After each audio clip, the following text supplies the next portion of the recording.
quand vous avez une petite brisket, vous pouvez même la tourner dans ce sens-là. Elle est très petite, OK? On va y aller classique.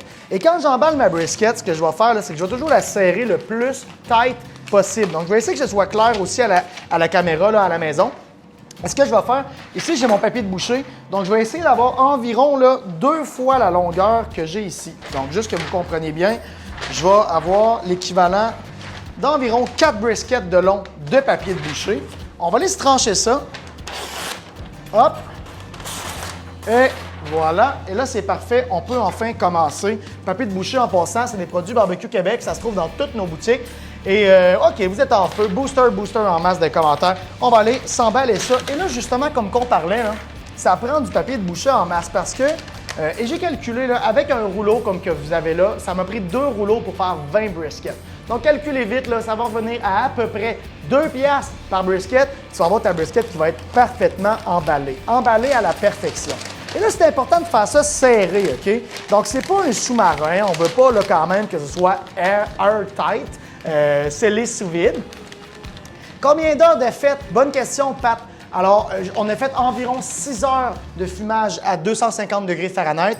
Une fois que j'ai la bonne température interne, donc j'ai pris mon thermomètre, le Thermomax de Barbecue Québec, j'ai une température d'environ 160-170. Mais le secret, là, c'est quand on a le bark, la croûte, l'hyper-croûte, hyper caramélisée.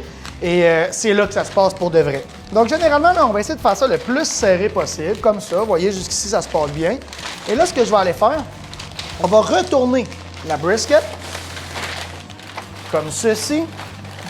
Et là, on va commencer là, à vraiment rentrer l'excédent de papier de boucher en dessous de la brisket, comme ça. Et même, ce que je peux essayer de faire, c'est commencer tout de suite à tourner ma brisket, comme que je viens de faire, et commencer à se mettre à rouler dans le sens contraire. Donc, on veut vraiment qu'elle soit super bien emballée.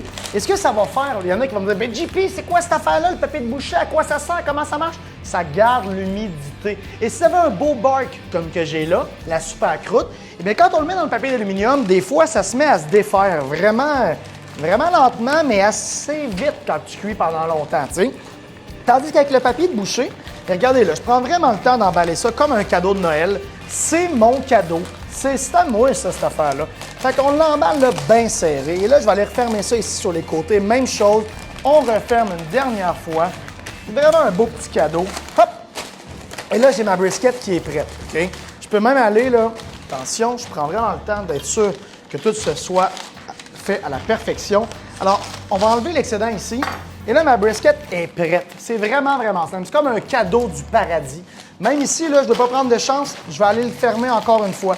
Je veux que ma brisket, elle vienne un peu à steamer dans son propre jus, dans son propre gras. Et je veux qu'elle garde sa saveur. Je veux qu'elle garde son goût. Donc, ce que je vais faire, c'est vraiment la retourner à basse température, super basse température. Et ça, c'est super important parce que si je la retourne à trop haute température, le papier de boucher pourrait même venir à brûler. Et à l'intérieur, ça pourrait comme trop steamer. Et là, ma pièce de viande pourrait redevenir molle. Donc, je veux pas ça. Et l'autre extrême, c'est que si je la cuis vraiment trop chaud, elle n'aura même pas le temps de devenir molle et tendre et juteuse. Elle ne restera pas juteuse, en fait. Elle va devenir sec et pas bonne. Donc, vraiment bien serré, bien tight. Là, on le voit ici comme il faut. J'espère que vous voyez bien à la maison. Et là, ma brisket est prête à retourner au barbecue.